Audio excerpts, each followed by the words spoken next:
는 하나님의 말씀입니다. 구약 성경 전도서 7장 14절의 말씀입니다. 전도서 7장 14절의 말씀을 우리 한 목소리로 천천히 함께 읽겠습니다. 전도서 7장 14절의 말씀입니다. 제가 가지고 있는 구약 성경 954페이지에 있습니다. 우리 함께 읽겠습니다. 시작. 형통한 날에는 기뻐하고 공고한 날에는 되돌아보라. 이 두 가지를 하나님이 병행하게 하사 사람이 그의 장래 일을 능히 헤아려 알지 못하게 하셨느니라. 아멘. 이 시간 성가대 하나님께 영광의 찬양 올려드립니다.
아멘. 감사합니다. 우리 옆 사람이 이렇게 축복할까요? 하나님께서 우리에게 힘 주십니다라고 축복합시다. 하나님께서 우리에게 힘을 주시는 줄 믿습니다. 특별히 이제 여름 한철이 끝나고 이제 가을을 맞이하는 문턱에 있어요.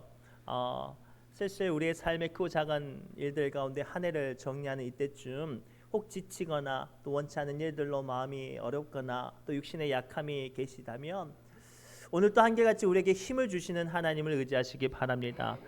오늘 우리에게 주시는 하나님의 말씀의 메시지는 우리 삶 가운데 숨 고르기가 필요하다고 말씀하세요. 혹시 100m 달리기 경주를 한번 해보신 적이 있나요? 죽어라 달리고 나면 어때요? 숨이 턱까지 막히고 머리는 어지럽고 거치게 숨을 내쉽니다. 그 모습을 의학적으로 의사들이 말하기를 뭐라고 말하냐면 격렬한 운동을 하면 온몸에 산소가 필요한데 그 필요한 산소를 빠르게 공급하기 위해서 폐가 의도적으로 숨을 몰아친다고 합니다. 그런데요, 체육학자와 스포츠 이제 연구원들이 뭐라고 평가를 하냐면 그렇게 막 거친 숨을 내쉬는 것이 실질적으로 몸에 산소를 공급하는데 많은 효율이 없대요. 그래서 우리가 격한 운동을 끝나고 나면 그 체육 강사들이 어떻게 하죠? 숨을 고르는 일들을 시켜요. 그래서 막 숨이 헐떡헐떡거리는데 숨을 크게 들어 마시고 천천히 내쉬고 크게 들어 마시고 천천히 내쉬고 이렇게 숨 고르기를 하는 것이 더 우리 격렬한 몸에 필요한 산소를 더 많이 빠르게 공급한다고 합니다. 이는 우리의 삶과 믿음에도 동일하게 적용이 되어져요.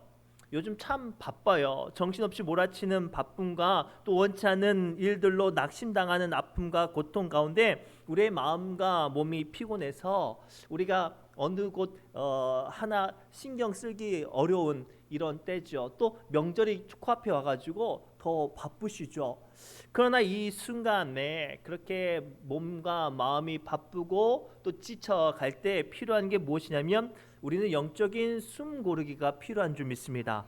그 숨 고르기를 통해서 이 격렬한 세상의 삶과 또 원치 않는 고통의 순간에 그로 말미암아 거칠어지고 완악해지는 우리의 마음에 이 숨 고르기를 통하여서 하나님의 은혜가 채워지고 완악하고 강팍해지는 우리의 마음이 그 숨 고르기를 통해서 부드럽게 풀려지는 은혜가 임한 줄 믿습니다. 오늘 말씀을 통해서 우리가 영적으로 숨 고르기를 할 때 주시는 은혜가 무엇인지 오늘 말씀을 통해 발견하시기 바랍니다.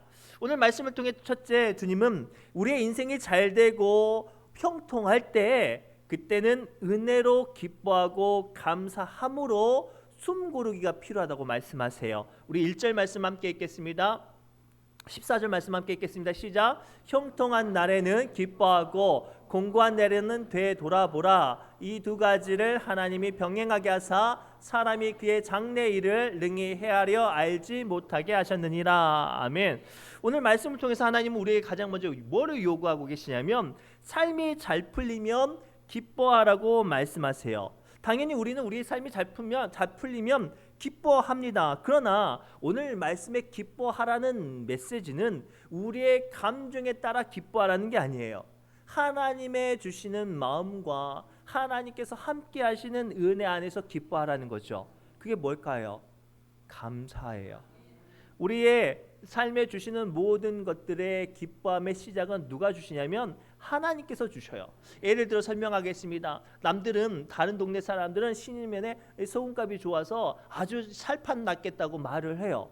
실제로 우리가 저마다 기뻐하는 사람들도 있어요. 그런데요, 우리가 죽어라 열심히 해서 소금값이 올라갑니까? 아니에요. 하나님이 그렇게 은혜를 주셔서 가격이 잘 받아지는 거예요. 내가 열심히 일해서 그 가치가 이루어지는 게 아니라 하나님께서 올 한 해 우리에게 주신 은혜로 그로 말미암아 받은 거예요. 그로 말미암아 지금 우리가 기뻐한단 말이에요. 그러면 누구에게 감사를 해야 되는 거죠? 하나님께 감사하는 것이 맞습니다. 실제로 시편 103편 1절에 2절에 다윗이 다음과 같이 고백을 하고 있어요. 함께 읽겠습니다. 내 영혼아 여호와를 성축하라. 내 속에 있는 것들아 다 그의 거룩한 이름을 성축하라. 내 영혼아 여호와를 성축하라. 그의 모든 은택을 잃지 말지어다. 아멘. 이 시편 103편은 어떤 말씀이냐면 목동이었던 다윗이 왕이 되자마자 하나님께 고백한 찬송이에요. 생각해 보세요. 그 시대에 가장 천한 일을 하던 목동이 그 시대에 가장 높은 사람, 존귀한 사람, 왕이 되었어요. 누구의 은혜예요? 다윗이 잘나서가 아니라 하나님께서 다윗에게 주신 은혜로 말미암아 그가 지금 큰 자리에 올랐어요. 당연히 기뻤겠죠. 그런데 다윗이 뭐라고 고백해요? 하나님께서 주신 이 은택으로 말미암아 내가 기뻐하니 내 영혼아 그것을 잊지 말라고 고백하고 있어요. 사랑하는 성도 여러분, 오늘 우리는 삶이 형통하고 물질이 쌓이고 잘 될 때 그때는요 하나님께 감사함으로 숨을 골라야 해요. 그렇지 않으면 어떤 일이 벌어지는지 아세요? 우리 속된 말로 그런 말이 있어요. 물 들어올 때 노 젓는다는 말이 있죠. 막 잘 되니까 막 그때 막 자기 몸 돌아보지 않고 막 으스러져라 막 일을 하고 돈을 갈쿠리로 막 모으려고 해요. 그런데 그 순간만큼은 어때요? 잘 되는 것 같지만 그렇게 몸도 삶도 자기의 마음도 돌아보지 않고 일을 하면 어떤 일이 벌어지는 줄 아세요? 첫째는 육신이 지치고 망가져요. 마음이 피곤하고 무너집니다. 무엇보다 우리의 영이 무뎌져요. 그렇게 바쁘니 기도할 시간이 있냔 말이에요. 그렇게 바쁘니 삶 가운데 하나님의 인도하심을 살펴볼 수 있는 영안이 있냐 말이죠. 그렇게 삶은 부유함으로 기뻐함으로 가득 차지만 그 영혼은 줄여 죽는 거예요. 그래서 오늘 하나님께서 바쁠수록 기쁠수록 잘 될수록 감사함으로 멈춰서서 하나님과 깊은 교제의 시간을 가지라고 말을 해요. 한 예화를 소개합니다. 한 수도원이 옛날 유럽에는 이 수도원에서 그 밀밭을 관리를 했어요. 가을에 이제 추수할 때가 돼서 두 수도사들에게 밀을 추수하게 했대요. 한 수도사는 너무나도 열심히여서 쉬지 않고 막 죽어라 막 밀을 벤 거예요. 낫으로. 근데 다른 수도사는 딱 보니까 막 일하다가 좀 한참 쉬다가 또 막 일하다가 한참 쉬는 거예요. 그래서 열심히 일하는 수도사가 속으로 저 믿음 없는 것 맡겨줬으면 죽어라 살아 이렇게 일을 해야 되는데 농땡이 피운다고 막 궁시렁궁시렁하면서 이제 일을 했어요. 그런데 놀라운 일이 벌어졌어요. 한 번도 쉬지 않고 일한 수도사의 수확한 밀보다 중간중간에 쉬면서 농땡이 부린 이 수도사가 더 많은 밀을 거둬들이는 거예요. 그래서 너무나도 억울하고 궁금하잖아요. 그래서 한 번도 쉬지 않은 수도사가 물어봤대요. 형제님, 도대체 어떻게 일을 했길래 이렇게 저보다 더 많은 밀을 거둬들였냐고. 나는 한 번도 쉬지 않았다고. 그때 그 수도사가 이렇게 말을 했대요. 형제님, 저는요 지치고 피곤할 때 쉬면서 제 체력을 회복하고 무뎌진 나를 갈았습니다. 그리고 그 순간 하나님께서 내게 시켜주신 이 밀을 거둬들이는 일의 뜻이 무엇인지를 묵상했어요. 그러니 그 마음이 일에 치우치지 않고 하나님의 마음의 묵상에 치우쳐지니 당연히 더 많은 밀이 거둬들인 게 당연한 거예요. 누가복음 10장에 이런 사건이 등장을 해요. 예수님께서 70명의 제자들을 훈련시키고 권능을 주셔서 세상에 전도하려고 귀신과 병자를 고쳐주시려고 사역을 떠나보냈습니다. 근데 실제로 놀라운 일이 벌어졌어요. 사도들도 아닌 그냥 이 제자들이 파송을 받았는데 병이 고침을 받고요. 귀신이 쫓김을 받고요. 삶이 갈급하고 무너졌던 사람이 큰 위로를 받는 거예요. 그래서 그 70명이 돌아와가지고 다 예수님께 자랑을 해요. 예수님, 제가요 저쪽 마을 갔는데 이런 일을 했어요. 예수님, 제가요 하이도 갔는데 이런 일을 했어요. 예수님, 제가 시인도 갔는데 이런 일을 했어요. 막 이렇게 자랑을 막 할 거 아니에요. 얼마나 자랑하고 싶어요. 저희 막둥이도 학교 갔다 오면 지가 자랑한 거 있으면 막 하루 종일 자랑해요. 아빠, 제가 축구공을 찼는데요, 골을 넣었는데요, 들어갔어요. 밥 먹고 나서 아빠, 그런데요 남들은 못 하는데요 제가 쳐서 저는 들어갔어요. 또 쉬었다가 그런데요 아빠요, 저는 아무리 생각해도 축구를 잘하는 것 같아요. 얼마나 제자들이 자랑을 많이 하겠어요. 근데요, 예수님께서 그렇게 자랑을 많이 하고 기뻐하면서 흥에 겨워하는 그 제자들에게 뭐라고 말씀하시냐면 누가복음 10장 20절부터 21절 말씀을 통해서 이렇게 말씀하세요. 함께 읽겠습니다. 시작. 그러나 귀신들이 너희에게 항복하는 것으로 기뻐하지 말고 너희 이름이 하늘에 기록된 것으로 기뻐하라 하시니라. 그때에 예수께서 성령으로 기뻐하시며 이르시되 천지의 주제이신 아버지여, 이것을 지혜롭고 슬기 있는 자들에게는 숨기시고 어린 아이들에게는 감사나이다. 옳소이다. 이렇게 된 것이 아버지의 뜻이니이다. 아멘. 이 예수님의 말씀에 우리는 큰 화두를 발견해야 돼요. 우리의 기뻐함 가운데 계속 기뻐함만 있으면 그것이 뭐가 되냐면 내 감정에 휩쓸려서 지나가요. 그 기뻐하는 순간이 지나가면 흔적조차도 남지 않는단 말이에요. 그런데요, 그 자리에 하나님께 감사가 고백이 되어지면 그 기뻐함이 하나님 앞에 제단이 되어지는 줄 믿습니다. 실제로 사무엘서를 보면 이스라엘 백성들이 엘리의 두 아들 홈니와 비느하스 때문에 나라가 망할 뻔해요. 하나님의 언약궤가 뺏기고 블레셋 대군이 이스라엘 땅 절반을 차지해요. 그리고 남아있는 백성들이 한탄을 하죠. 하나님이 주신 이 가나안 땅에서 이제 우리가 망하게 생겼으니까. 그때 사무엘이 이스라엘 백성들을 모아놓고 부흥성회를 하죠.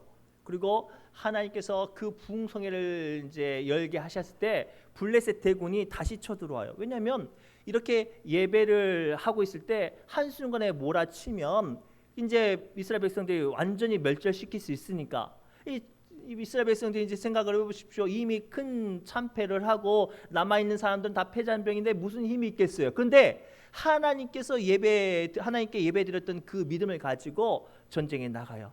그러면서 사무엘에게 부탁을 하죠. 우리가 지금 전쟁을 하러 나갑니다. 그런데 우리를 위해서 기도해 주세요라고 할 때 놀라운 일이 벌어져요.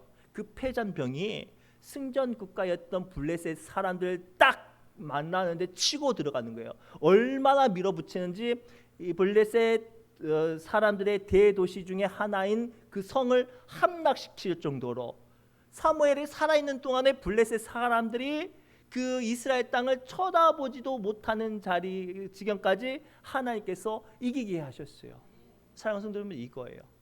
우리가 큰 기쁨 가운데 하나님께 감사를 세워드리면 그 자리에 하나님의 기뻐하심과 하나님의 지표가 세워져요. 고로 우리는 항상 기뻐하고 범사에 잘 되기를 원하지요. 그러면 감사해야 돼요. 그래서 데살로니가 전서 5장 16절에서 18절에 이렇게 말씀하십니다. 시작. 항상 기뻐하라. 쉬지 말고 기도하라. 범사에 감사하라. 이것이 그리스도 예수 안에서 너희를 향하신 하나님의 뜻이니라. 아멘. 사람들이 다 기뻐하기만 원해요. 그러나 진짜로 기뻐하려면 뭐를 해야 돼요? 기도하고 감사해야 돼요. 그것이 하나님의 뜻이래요. 오늘 여러분들 인생이 잘 되고 아무 걱정이 없다고 해서 그냥 기뻐함으로 살지 말고 감사함으로 하나님께 쉼의 시간을 드리시기를 바랍니다. 두 번째요. 원치 않은 일들로 상처로 또 육신의 약함으로 공감해 있다면 그때는요. 하나님 앞에 주님이 베풀어 주신 은혜를 되돌아보며 숨을 고르야 하는 시간이 좀 있습니다. 우리 14절 말씀 함께 읽겠습니다. 시작.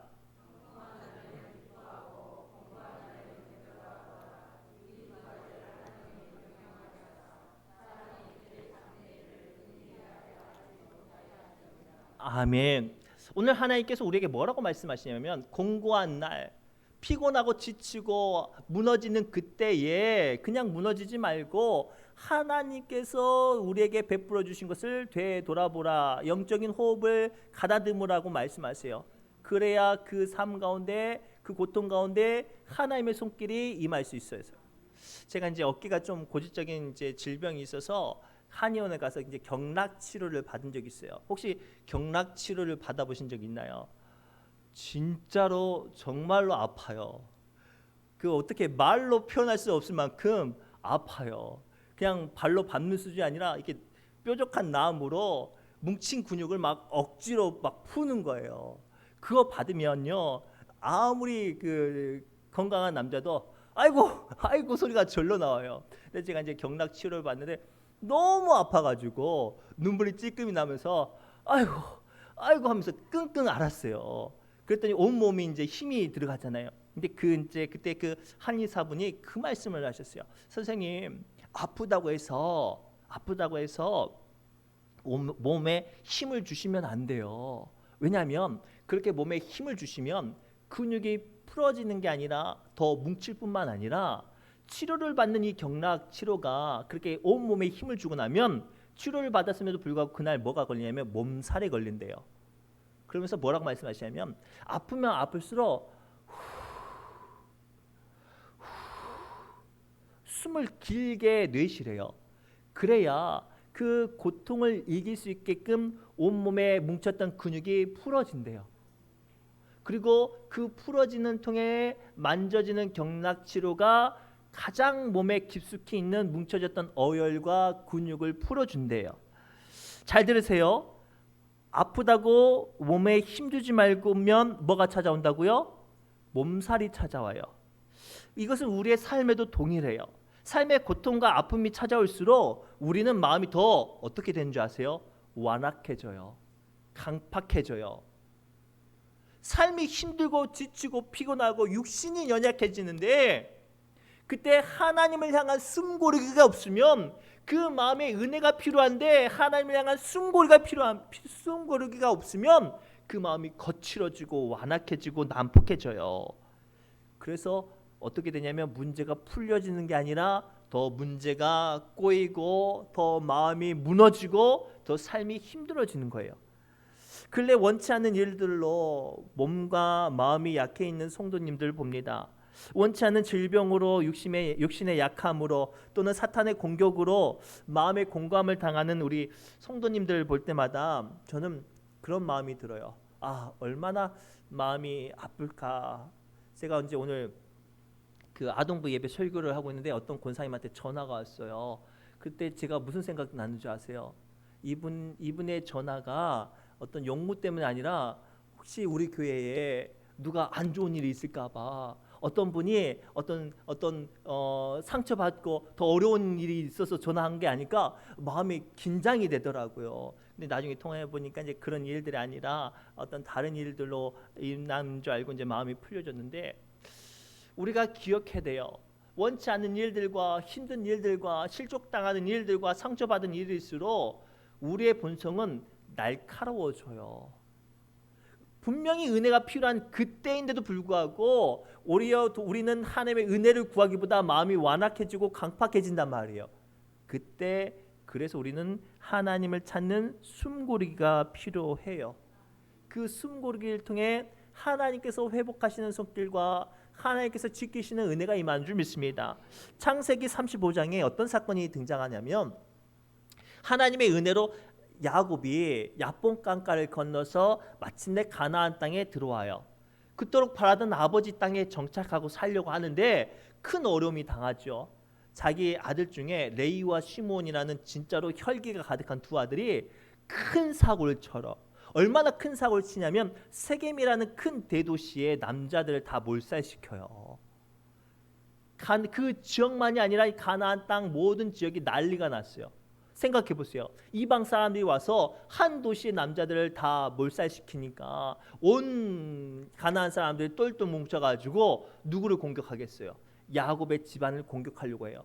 야곱이 무슨 힘이 있어요? 아무런 힘이 없고 다 두렵고 절망 가운데 있었을 때 하나님께서 야곱에게 뭐라고 말씀하시냐면 베델로 올라오라고 말씀하세요. 우리 창세기 35장 1절 말씀 함께 읽겠습니다. 시작. 하나님이 야곱에게 이르시되 일어나 베델로 올라가서 거기 거주하며 내가 내 형 에서의 낯을 피하여 도망하던 때에 내게 나타났던 하나님께 거기서 제단을 쌓으라 하신지라. 아멘. 잘 들으세요. 야곱이 과거에 자기 인생의 밑바닥에 있을 때 하나님께서 그를 만나 주셨던 경험이 있어요. 그 경험과 그 말씀으로 야곱은 큰 부자가 되고 큰 믿음의 사람이 됐죠. 그런데 또 원치 않는 어려움과 세상의 공격 앞에 두려움과 절망에 무너질 때 하나님께서 야곱에게 뭐를 하라고 말씀하신 거예요? 다시 나를 생각하라. 다시 나를 찾으라. 다시 나를 붙잡으라 라고 말씀하신 거예요. 이게 우리가 절망을 만날 때, 상처를 만날 때, 낙심하고 실족할 때 하는 영적인 숨고르기예요. 이 영적인 숨고르기를 하면 하나님께서 무슨 은혜를 주신 줄 아세요? 5절 말씀 읽겠습니다. 시작. 그들이 떠났으나 하나님이 그 사면골로 크게 두려워하게 하셨으므로 야곱의 아들들을 추격하는 자가 없었더라. 아멘. 야곱이 힘이 있어서 가나안 사람들이 이 못된 짓을 하고 도망간 야곱의 아들들을 추격 못한 게 아니죠. 누가 지켜주셔서? 하나님이 예배하려고 다시 한번 자기에게 베풀어 주셨던 하나님을 찾으려고 가는 이 야곱의 집안을 하나님께서 지켜주셔서 가나안 사람들이 공격하지 못하게 한 거예요. 사랑하는 성도 여러분, 기억하세요. 우리는 인생을 살다 보면요, 제가 지난주에도 말씀드렸지만 원치 않는 일들을 당할 때가 있어요. 서글픈 비방과 공격을 당할 때가 있습니다. 누구도 알아주지 않는 서러움과 아픔이 찾아올 수 있어요. 청천벽력 같은 질병과 육신의 약함을 만날 때가 있단 말이에요. 그때 여러분의 마음이 지치고 무너지고 상처받고 눈물 흘릴 정도로 아프다면 그때는 숨고르기가 필요해요. 그 고통에 여러분의 마음과 삶을 내몰아가지 말고 잠깐 멈춰서서 하나님께서 베풀어 주셨던 지난 은혜와 지금 내 삶 가운데 어떤 은혜를 베풀어 주시는지 기도로, 사모함으로, 예배함으로 숨고르기가 되어질 때 그때 하나님께서 우리의 마음을 지키셔요. 하나님께서 우리의 마음을 지키시면 뭐가 이루어지는 거예요? 우리의 삶을 지키시는 은혜가 임하는 줄 믿습니다. 그리고 사랑하는 성도분, 지금 원치 않는 일들과 아픔과 고난으로 실족하고 상처받고 힘들다면 그때는 영적인 숨고르기가 필요해요. 그 숨고르기를 통해서 오늘도 우리를 지키시고 회복하시는 하나님의 은혜가 임하시길 바랍니다. 마지막으로요, 우리는 앞일을 알지 못하기 때문에 하나님과 깊은 교제가 이루어지는 숨고르기가 필요해요. 우리 세 번역으로 우리 14절 말씀 함께 읽겠습니다. 여러분 한번 비교해 보세요. 좋은 때에는 기뻐하고 어려운 때에는 생각하여라. 하나님은 좋은 때도 있게 하시고 나쁜 때도 있게 하신다. 그러기에 사람은 제 앞일을 알지 못하노라. 아멘. 사랑하는 성도분, 우리는 살다 보면요, 좋은 날도 있고 나쁜 날도 있기는 마련입니다. 그런데 중요한 건 그것을 누가 이끄세요? 하나님께서 이끄시죠. 그러면 우리가 좋은 날도 나쁜 날도 만날 때마다 하나님께서 지켜주시는 은혜가 임하기 위해서는 뭐가 필요해요? 하나님과 교통이 필요해요. 우리가 신일면에서 목포에 왔다 갈 때 할 때 배 타고 다니잖아요. 그런데 이 배가 뜨는지 안 뜨는지 알기 위해서 뭐를 해요? 이 조합에 신청을 해요. 내 번호를 등록해서 이 배가 뜨는지 안 뜨는지, 그리고 뜰 예정인지 안 뜨는지 뭐가 와요? 문자가 와요. 그러면 그 메시지를 통해서 우리는 준비하고 예비할 수 있어요. 그런데 이게 등록이 안 돼 있어요. 그러면 배가 뜨겠는데 했는데 배가 안 오고, 배가 안 뜨겠는데 하고 배가 오면 그 삶이 어때요? 지장이 있겠죠. 이게 하나님과 우리와의 관계도 동일하게 적용이 돼요. 정말로 하나님께서 우리의 삶을 이끄시는 것들을 알기 원하신다면 하나님과 깊은 관계를 맺어야 되는데, 그렇기 위해서 뭐가 필요하냐면 성령님과의 관계가 필요해요. 고린도전서 2장 10절의 말씀입니다. 함께 읽겠습니다. 오직 하나님이 성령으로 이것을 우리에게 보이셨으니 성령은 모든 것 곧 하나님의 깊은 것까지도 통달하시느니라. 아멘. 아주 귀한 영적인 메시지를 지금 제가 여러분들에게 드립니다. 우리가 하나님이 우리를 향한 계획하심을 알기 원한다면 우리 안에 내주하시는 성령님의 교통이 이루어지는데요. 헬라어로 성령님을 뭐라고 말하냐면 퓨누마라고 해요. 바람, 성령님, 그리고 무슨 뜻이냐면 호흡이라는 뜻이 있어요. 성령님과 교통하기 위해서 뭐가 필요한 거예요? 호흡이 필요해요. 내 안에 계시는 성령님과 그 일치되는 호흡이 있어야 하나님의 깊은 곳까지 통달하시는 성령님께서 우리로 말미암아 내 삶 가운데 고난 너머에 있는 것을 알게 하시고 기쁨 너머에 있는 절망을 알게 하시고 이 순간 광야 같은 이 삶 가운데 하나님의 인도하심을 바라볼 수 있는 힘이 열린단 말이에요. 우리가 임산부들은 뱃속의 태아들과 연결이 되어 있어요. 그렇죠? 그래서 엄마가 먹는 양분이 누구에게 가요? 태아에게 가요. 좀 신기한 건데 엄마가 기쁘면요 뱃속에 있는 태아가 어떤지 알아요? 뛰놀아요. 근데 엄마가 슬프면요 뱃속에 있는 태아가 어떤지 아세요? 온몸을 감싸고 꼼짝하지 않아요. 이제 출산의 때가 와요. 엄마에게 엄청난 고통과 두려움이 와요. 얼마나 아픈지 말로 할 수 없대요. 근데 그때 산부인과 의사와 간호사들이 뭐라고 하는지 아세요? 산모님 이럴수록 숨을 쉬어야 돼요. 왜 이렇게 훈련시키는지 아세요? 그렇게 숨을 쉬어야 산모에게 찾아오는 고통이 덜해질 뿐만 아니라 뱃속에 태어나는 아이도 엄마가 당하는 것만큼 고통스럽대요. 엄마도 아플 뿐만 아니지만 아이가 그 좁은 그 구멍에 자기의 온몸을 밀어 넣는데 얼마나 아프겠어요. 그리고 얼마나 두렵겠냐고요. 10달 동안 편안히 주는 것만 받아 먹다가 인생에 처음으로 자기의 목숨을 걸는 진출을 하는 거예요. 이 아이의 입장을 생각해 보세요. 얼마나 두렵고 얼마나 아프고 얼마나 고통스럽겠냔 말이에요. 그런데요, 엄마가 자기의 호흡을 가다듬으며 고통스럽고 불안하고 죽을 것 같은 두려움이 찾아올 때 자기의 호흡을 가다듬으면 그 엄마의 마음이 가다듬어지고 그 엄마의 마음이 가다듬어지면 그 뱃속에 생명의 목숨을 걸고 나오는 아이도 이길 수 있는 힘이 생기는 거예요. 이게 호흡의 힘이에요. 오늘도 성령님께서는 우리 삶 가운데 원치 않는 죽음 같은 절망 가운데 오늘도 우리를 이기게 하시려고 우리 안에 호흡하고 계세요. 그러면 우리도 그 호흡에 맞춰서 성령님을 붙잡는 기도가 이루어져야죠. 그럴 때 뭐가 임하는 거예요? 고난을 이길 수 있는 영적인 숨고르기가 이루어지죠. 말씀을 맺겠습니다. 지금 이제 연말을 마무리하고 또 명절 준비하는데 우리 너무 바쁘죠. 그럴수록 우리 기도하심으로 영적인 숨고르기가 필요합니다. 또는 원치 않은 질병과 또 상처로 두려움으로 상한 마음이 있다면 이 시간 여러분 안에 위로하시는 성령님과 영적인 깊은 호흡으로 교제하시기 바랍니다. 그러면 우리 성령님께서 우리의 마음을 만지시고 우리의 육신을 만지시고 회복시켜 주실 줄 믿습니다. 이 시간 그것들을 고백하며 노래하는 시간 되기를 바랍니다. 기도합니다. 하나님 이 시간 우리의 약함을 보며 주님께 숨 고르게 하며 주님을 깊이 묵상합니다. 하나님 내가 아무런 근심 없다고 내가 잘 나간다고 주님을 외면치 않게 해주시고 감사함으로 깊이 묵상하게 해주옵시고 또 원치 않는 고난과 두려움과 육신의 약함과 마음의 상처 앞에 두려울지라도 주님 우리가 성령님의 주시는 호흡으로 말미암아 위로함 받고 회복되게 하여 주옵소서. 이 시간 주님께 찬양하고 노래할 때 주님 우리를 회복시켜 주옵소서. 예수님의 이름으로 간절히 기도드리옵나이다. 아멘. 우리 새노래 찬양집 51번 찬송하며 기도의 자리로 나갑니다.